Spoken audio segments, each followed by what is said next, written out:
Good morning.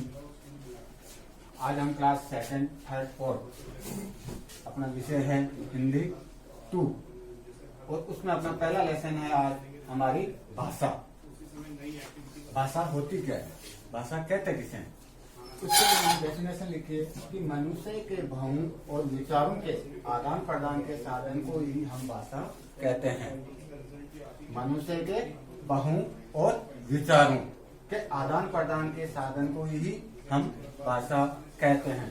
अब विचार क्या हो सकते हैं? अलग अलग प्रकार के विचार हो सकते हैं, अलग अलग प्रकार के भाव हो सकते हैं। अपने मन में क्या विचार आता है कि अपने क्या भाव आते हैं, अब उनके आदान प्रदान किसी दूसरे को कहना, तो उनके साधन को हम भाषा कहते हैं। भाषा मुख्य रूप से 2 प्रकार होते हैं भाषा के। पहला है अपना मौखिक भाषा, दूसरा है अपना लिखित भाषा।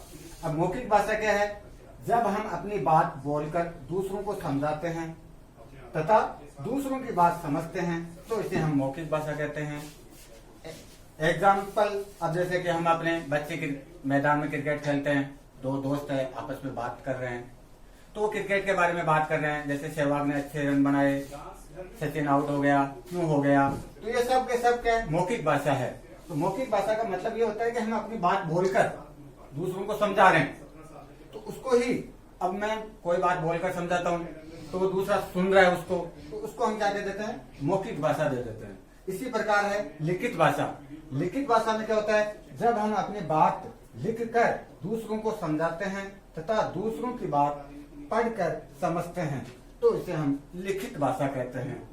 जब हम अपनी बात लिखकर दूसरों को समझाते हैं, दूसरों की बात पढ़कर हम समझते हैं, उसको हम क्या कहते हैं? लिखित भाषा कहते हैं। जैसे माँ अपने बेटे को पत्र लिख रही है, तो माँ तो क्या लिखने का काम कर रही है और बेटा क्या कर रहा है? उसको पढ़कर समझ रहा है। यही बात क्या होती है? लिखित भाषा होती है। लिखित भाषा में एक और होता है कि लिखित भाषा क्या होती है कि व्याकरण के नियमों में बंधी हुई रहती है।